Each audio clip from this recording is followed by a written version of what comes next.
Good morning. Welcome to Business Breakfast Show. So last day of the week ఇవాళ రేపు మొహరం సందర్భంగా stock markets కు holiday ప్రకటించారు. So ఈ వారానికి ఇదే ఆఖరి ట్రేడింగ్ డే. గ్లోబల్ మార్కెట్స్ ప్రస్తుతం ఫ్లాట్ గా ట్రేడ్ అవుతున్నాయి. ఎస్ఎక్స్ నిఫ్టీ కూడా ఫ్లాట్ గానే ఉంది. 6 పాయింట్ల లాభంతో 5902 దగ్గర ట్రేడ్ అవుతుంది.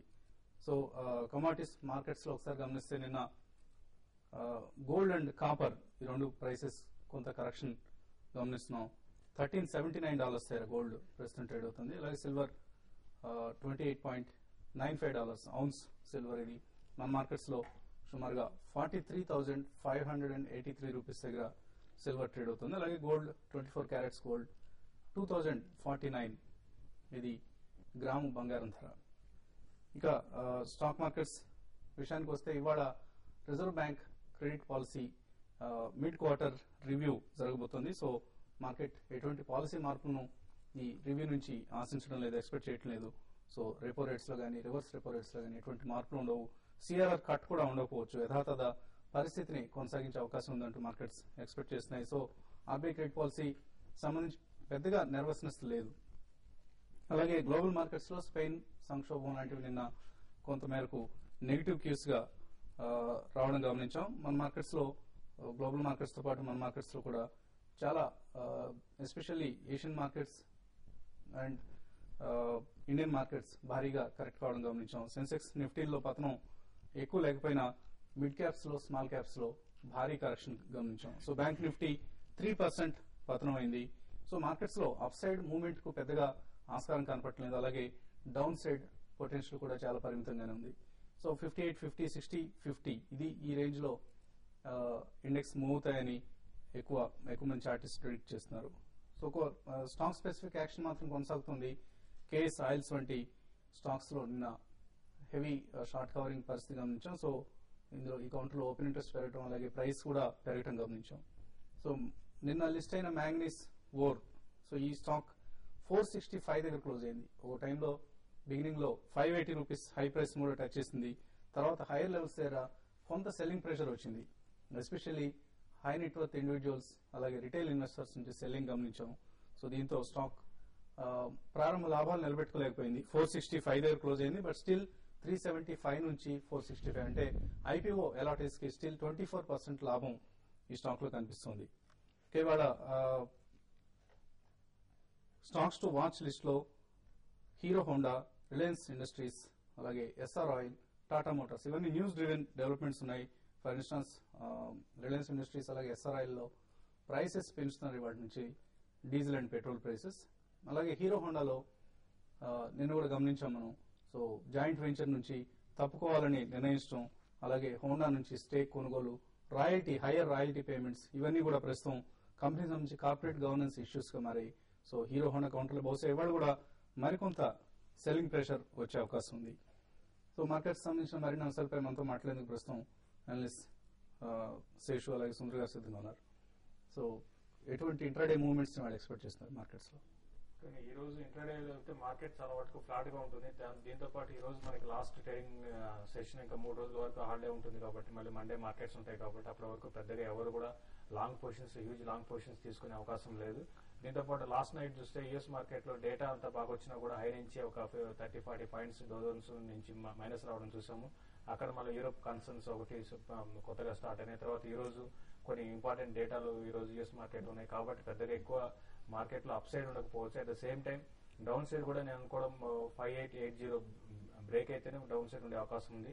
లేదంటే మార్కెట్ డే అంతా కూడా కన్సాలిడేట్ అయ్యే అవకాశం ఉంది. ఇంకోటి ఈ రోజు credit policy mid term credit policy ఉంది. దీంట్లో ఇది కూడా నాన్ ఈవెంట్ గానే అయిపోయే అవకాశం ఉంది. ఎటువంటి చేంజెస్ ఉండే అవకాశం లేదు. స్టేటస్ కో మెయింటైన్ చేస్తారు కాబట్టి నేను కూడా మార్కెట్ లో స్టాక్ స్పెసిఫిక్ కొన్ని స్టాక్స్ ఏవైతే న్యూస్ బేస్డ్ ఉన్నాయో అవి పెరగడానికి అవకాశం ఉంది. మిగతా చెప్పాలంటే కొంచెం సెక్టర్ వైజ్ గా చూసి కొంచెం మెటల్స్ లో కొంత సెల్లింగ్ ఈ రోజు రావడానికి అవకాశం ఉంది. గత కొన్ని రోజులుగా చాలా స్ట్రాంగ్ ఉన్న మెటల్ కౌంటర్స్ లో కొంత సెల్లింగ్ ఉంటుంది. ఓవరాల్ గా మార్కెట్ స్టాక్ స్పెసిఫైడ్ యాక్షన్ ఉంటే రేంజ్ బౌండ్ ఉండే అవకాశం ఉంది. కొంచెం మిడ్ క్యాప్ లో ఈ రోజు నిన్న బాగా కరెక్ట్ అయిన మిడ్ క్యాప్ లో ఈ రోజు కొంత బయింగ్ కూడా రావడానికి అవకాశం ఉంది. ఏదైనా కూడా 5945 అండ్ 5915 అనేది చాలా రెసిస్టెన్స్ లెవెల్స్. ఇది దాటితేనే నిఫ్టీ ఫర్దర్ గా పెరిగే అవకాశం ఉంది. ఒకవేళ ఆ లెవెల్స్ కానీ క్రాస్ కాలేదంటే నెక్స్ట్ 2-3 ట్రేడింగ్ సెషన్ లో మార్కెట్ ఫర్దర్ గా వీకే అవకాశం ఉంది. మీరు ఎలా ఉంటుంది అనుకుంటున్నారు మార్కెట్? మార్కెట్ చూస్తుంటే ఇవాళ కూడా ఫస్ట్ హాఫ్ లో మొత్తం కన్సాలిడేషన్ కొంచెం వీక్నెస్ కనిపించే అవకాశం ఉంది. ఎందుకంటే నేను కరెక్ట్ గా చూసాను 5.9 కింద క్లోజ్ అవడంతో ఇవాళ కూడా ఈ వీక్ ఇండికేషన్ క్లియర్ గా కనిపించింది.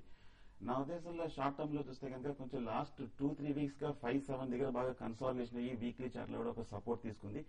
నా ఉద్దేశంలో మార్కెట్ ఓవరాల్ గా ఒక మైనర్ అప్టెంట్ ఆస్కారం ఉంది. కాకపోతే వెరీ షార్ట్ టర్మ్ లో చూస్తే కనుక చిన్న ఒక మైనర్ వీక్నెస్ చూస్తాం.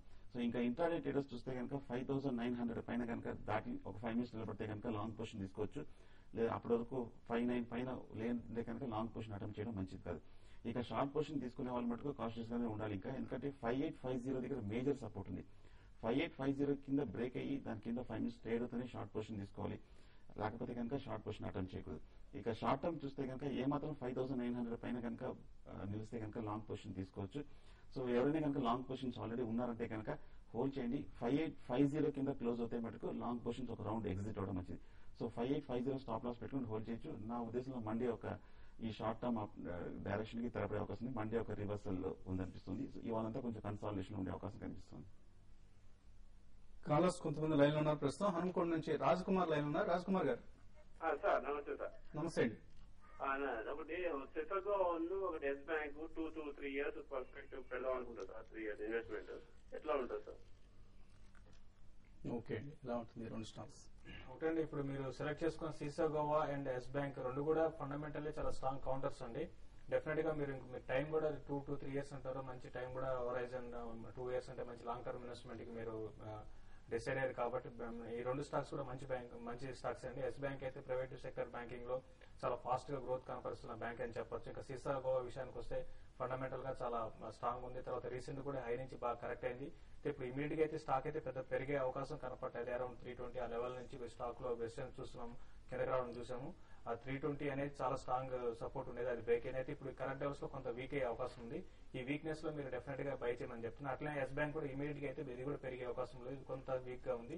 రెండు కూడా ఏంటంటే మీరు కరెక్షన్ లో బై చేయండి. 2 years లో అయితే మంచి రిటర్న్ మీకు రావడానికి అవకాశం ఉందండి. అలాగే నెక్స్ట్ కాలర్ పలాస నుంచి నరసింహులు లైన్ ఉన్నారు. నరసింహులు గారు సార్ నమస్తే. నమస్తే అండి. సార్ నమస్తే. చెప్పండి. సార్ నమస్తే. నమస్తే అండి, చెప్పండి. సార్ నేను ఎక్స్పోర్ట్ ఇండస్ట్రీస్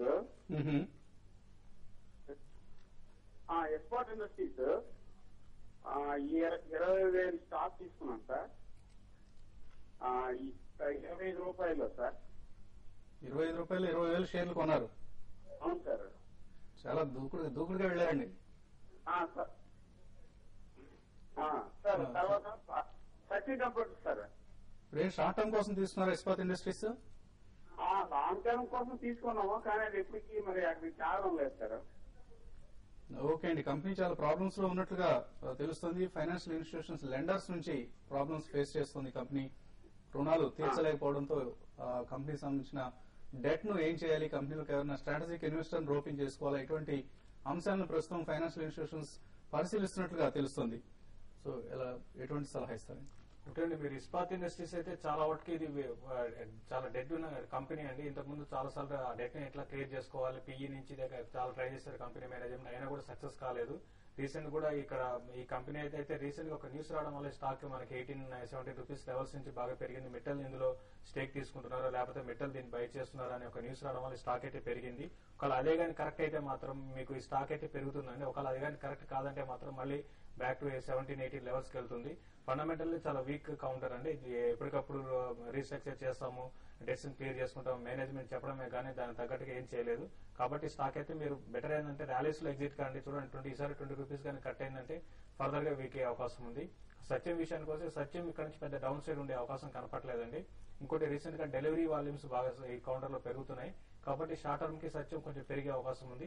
దాన్ని అయితే హోల్డ్ చేయండి. ఇది కూడా ఏంటంటే న్యూస్ గానీ ఉంటే మాత్రం మెటల్ దీంట్లో బై చేస్తున్నారు న్యూస్ కరెక్ట్ అయితే మాత్రం ఇది కూడా అరౌండ్ 24-25 దాకా పెరిగే అవకాశం ఉంది. చాలా హై రిస్క్ తీసుకుంటున్నారండి. సాధ్యమైనంత వరకు ఎక్స్పోజర్ కట్ చేసుకోండి ఇస్పాత్ ఇండస్ట్రీస్ నుంచి. నెక్స్ట్ కాలర్ సత్యనారాయణ హైదరాబాద్ నుంచి ఉన్నారు. సత్యనారాయణ గారు. సార్ నేను ఏడిఎస్ఎల్ 130 లో బై చేశానండి.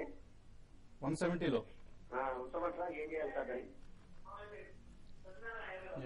So ADSL light digital services చూస్తే కనుక టెక్నికల్ గా కొంచెం సైడ్ వేస్ లో కనిపిస్తుంది, పెద్ద ఏమీ పాజిటివ్ లేదు. సాఫ్ట్వేర్ సంబంధించిన కంపెనీ అనమాట.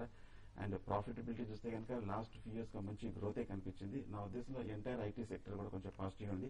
ఫండమెంటల్ గా చూస్తే కనుక కంపెనీ కూడా కొంచెం బాగానే ఉంది. సో నా ఉద్దేశంలో ప్రస్తుతానికి ఈ లెవెల్లో మీరు కొంచెం వెయిట్ చేయండి. కాకపోతే టెక్నికల్ గా లాస్ట్ ఒక 1 మంత్ గా చూస్తే కనుక 270 నుంచి 170 వరకు భారీ కరెక్షన్ వచ్చింది. సో కొంచెం రీజనబుల్ గా కొంచెం అట్రాక్టివ్ లెవెల్స్ లోకి వచ్చినట్టుగా కనిపిస్తుంది. ఏడిఎస్ఎల్, అలైడ్ డిజిటల్ సర్వీసెస్ ప్రస్తుతానికి మీరు హోల్డ్ చేయండి. వీలుంటే లోయర్ రేట్ లో మార్కెట్ కొంచెం స్టెబిలైజ్ అవుతాయి. 150, 160 లెవెల్ లో మీరు కొంచెం పార్షియల్ గా యావరేజింగ్ కూడా చేయొచ్చు.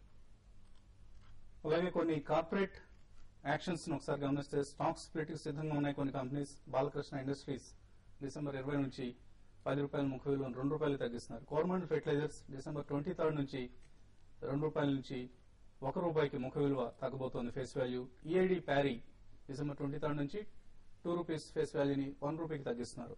అలాగే సూర్య ఫార్మా డిసెంబర్ 23 నుంచి ₹10 ముఖ విలువను ₹1 తగ్గిస్తున్నారు. అలాగే బోనస్ సంబంధించి ఎక్స్ డేట్స్ పాలీప్లెక్స్ లో బోనస్ ఉంది. డిసెంబర్ 23 నుంచి 1:1 ఎక్స్ డేట్ అవుతుంది. అలాగే power soft global solutions December 27 నుంచి.